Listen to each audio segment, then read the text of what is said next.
کشمیری لوگ عام طور پر کہتے ہیں میں سمجھ میں کیا ظلم اوس کورمت خدایَن کیازِ کوٚر مےٚ یہِ دَپَس خۄدایَس آو نہٕ اَتھی نہٕ أمۍ کیازِ کوٚر مےٚ یہِ خۄداے ظلم کیازِ کوٚرُتھ ژےٚ مےٚ وَرٲے آوٕے نہ کانٛہہ اَتھِ ہے بہٕ کیٛاہ مانہٕ خۄدا چھُ مےٚ سۭتۍ اگر یہِ گوٚو تو خۄدا کَتہِ چھُ تیٚلہِ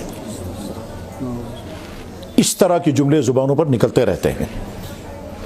امام صاحب دعا کر رہے تھے، ایک مقتدی کھڑے ہو کر کے کہتا ہے امام صاحب کت چھُ کِم دعا کر یا گو خدا چھُ بوزان، سیلاب آ گیا، بہت بڑا نقصان ہو گیا، جنا ہو خدا صبح ییٚلہِ نہٕ ژٕ وۄنۍ کنٹرولٕے چھُے ژٕ کیٛازِ چھُنہٕ تیٚلہِ استعفے دِوان۔ یہ اور اس طرح کے جملے زبانوں پر آتے ہیں، آ سکتے ہیں، خصوصاً جب کوئی حادثہ پیش آ گیا۔ تو جواب یہ ہے کہ پریشانیاں، مصیبتیں، حادثے دنیا میں ہر انسان کے ساتھ آ سکتے ہیں، اس کا تعلق گناہ کے ساتھ نہیں ہے۔ مصیبت آنے کا تعلق گناہ کے ساتھ نہیں ہے۔ کیا مطلب اس کا یہ ہے کہ ایسا ہو سکتا ہے ایک انسان بہت نیک، بہت اچھا، پھر بھی مصیبت آ گئی، جیسے صحابہ کرام۔ سب سے زیادہ مصیبتیں کن کو آئیں؟ صحابہ کرام کو، اور صحابہ کرام سے بھی زیادہ مصیبتیں کن کو آئیں؟ اللہ کے نبی علیہ الصلوۃ والسلام کو۔ تو اس لیے ہم فوراً فیصلہ نہیں کرنا چاہیے میں چھُنہٕ سمجھ میں کیا گناہ اس کرنے خدایَن کیازِ ترٛوو مےٚ یہ مصیبت، نہیں۔ تو ایک تو اپنی دماغ کو کنٹرول میں رکھنا چاہیے، کبھی بھی اللہ کی ذات کے بارے میں غلط خیالات نہیں آنے چاہیے۔ اس وقت سمجھنا چاہیے اللہ مالک ہے، اللہ کا حق ہے جو چاہے سو کرے۔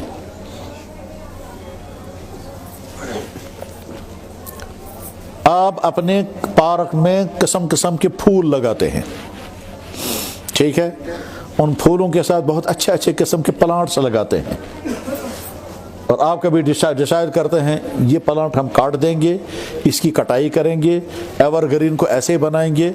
اگر وہ ایور گرین کرے گا میں کیا ظلم کر سکے، میں کٹائی کرا تب کہ میں مالک ہوں، آپ کون ہیں؟ آپ کے گھر میں مرغے ہیں، آپ جس مرغے کو چاہے جس دن چاہیں ذبح کریں، کیوں کر رہے ہیں کہ ہم مالک ہیں۔ آپ کے گھر میں گائے ہے، وہ گائے بہت آرام کے ساتھ رہ رہی ہے، آپ نے ڈیسائیڈ کیا یہ کروں قربان، یہ گائے کہہ سکتی ہے یار بکیز مارک سے، تو ہم مالک ہیں۔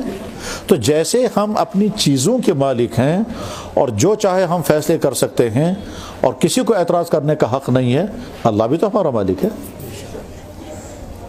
ایک نمبر دو، اللہ کبھی ظلم نہیں کرتے، ان اللہ لا یظلم الناس شیئا، اللہ کسی انسان پر ظلم نہیں کرتے۔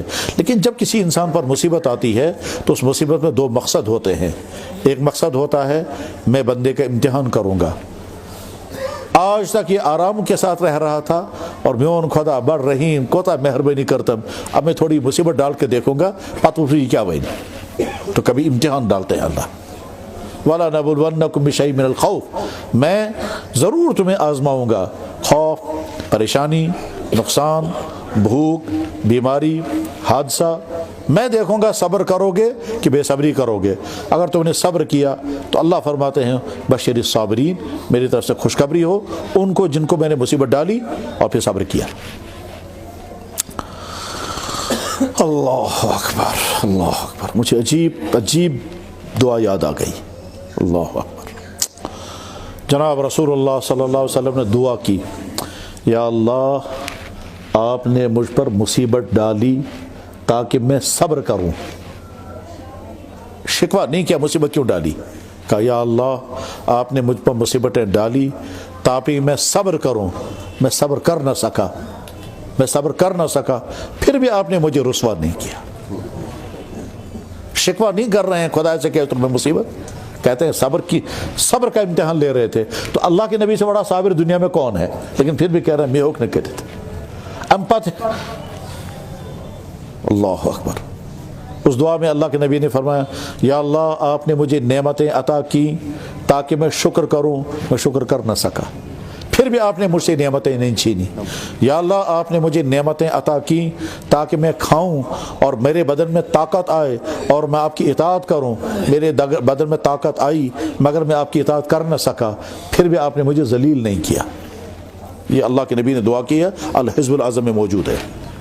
تو خیر میں یہ عرض کر رہا تھا کہ جب خدا نہ خواستہ مصیبت کبھی آئے اور ذہناً تیار رہنا ہے، کبھی نہ کبھی کوئی نہ کوئی مصیبت ضرور آئے گی، صحت کے اعتبار سے، مالیات کے اعتبار سے، گھر کے اعتبار سے۔ ہو سکتا ہے آپ کو پریشانیاں آئیں والدین کی طرف سے، بیوی بچوں کی طرف سے، پڑوسیوں کی طرف سے، رشتہ داروں کی طرف سے، دفتر کے ملازموں کی طرف سے، افسر کی طرف سے، کسی اور کی طرف سے مصیبتیں آ سکتی ہیں۔ اس وقت مصیبت کا مقابلہ کرتے کرتے دماغ یا زبان سے اللہ کے متعلق غلط کمنٹس بات مت کرنا۔ ایک صحابی کا نام ہے خباب ابن ارت رضی اللہ تعالیٰ عنہ، ان کو پیٹ میں تکلیف تھی۔ یہ پیٹ کی تکلیف کیا تھی واللہ عالم، لیکن تھی، اور ساری زندگی یہ تکلیف رہی۔ بار بار اللہ کے نبی علیہ السلام کی خدمت میں آ کر کہتے تھے یا رسول اللہ مجھے اجازت دے میں خودکشی کر لوں، بار بار مجھے اجازت دے میں خودکشی کروں گا، اب نہیں برداشت ہوتی ہے تکلیف۔ بخاری میں بھی حدیث ہے، ترمذی میں حدیث، یہ تمام کتابوں میں ہے کہ خباب ابن ارت نے حضور سے درخواست کی یا رسول اللہ مجھے اجازت دیں، میں تکلیف بہت زیادہ ہے، میں برداشت نہیں کر سکتا، میں خودکشی کروں گا۔ اللہ کے نبی علیہ السلام نے سختی سے منع کیا، ہرگز نہیں، ہرگز نہیں، ہرگز نہیں۔ ٹھیک، اس کو چونکہ بہت تکلیف تھی، صحابہ نے تصور کرے تو کوتا تکلیف ایسے سخت تکلیف تھی۔ اس تکلیف میں ان کو کسی نے بتایا کہ آپ کا علاج یہ ہے کہ آپ لوہا گرم کر کے پیٹ میں لگاؤ، تو شستر لوہا راڑیں گرم کر کر کے پیٹ میں لگائی اور سارا پیٹ جلا دیا، مگر تکلیف دور نہیں ہوئی۔ جب جناب رسول اللہ صلی اللہ علیہ وسلم کا معلوم ہوا کہ انہوں نے اس طرح سے علاج کیا ہے، اس زمانے میں ایک علاج یہ بھی ہوتا تھا، یہ اس زمانے کی تھراپی تھی، آج کے تھراپی ہے، اس زمانے کی تھراپی تھی شستر گرم کرت لاگون، اور جیسے آج بھی جانوروں کو لگاتے ہیں، چنا لگا جانور، تو اس کی وجہ سے جانور کی طبیعت میں تبدیلی آ جاتی ہے، دان چھنا کنٹرولس میں جیون، تو جیسے جانوروں کو داغتے ہیں، داغنا اس کو کہتے ہیں علاج بالکئی، حدیث میں اس کو کہتے ہیں علاج بالکئی۔ تو اللہ کے نبی علیہ السلام نے اس کے بعد منع کر دیا، آج کے بعد علاج بالکئی کوئی نہیں کرے گا۔ جب دیکھا ہو تو ساری زندگی حضرت خباب بن ارت اسی پیٹ کی تکلیف میں برداشت کرتے رہے، جھیلتے رہے، تڑپتے رہے۔ حضور کا زمانہ بھی گزر گیا، ابو بکر صدیق کا زمانہ بھی گزر گیا، فاروق اعظم کے زمانے میں بھی تھے، اور اسی تکلیف میں رہے، لیکن کبھی زبان پر اللہ کے متعلق شکوہ نہیں آیا کہ یا اللہ باعث چون نبی صبن صحابی میں کیا یہ تکلیف میں کیا گانا، نہیں۔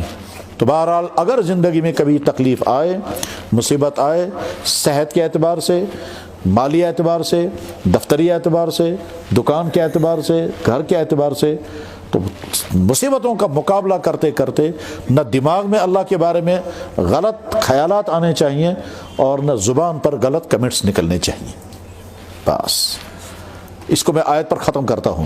جب انسان کوئی اللہ کے بارے میں غلط کمنٹس پاس کرتا ہے تو جواب آتا ہے وما قدر اللہ حق قدرہ، تو ایشون اصلی خدا سے قدر زئی مسینہ، تم جانتے ہی نہیں اللہ کی حقیقت، تبھی تم یہ پاس کر رہے ہو۔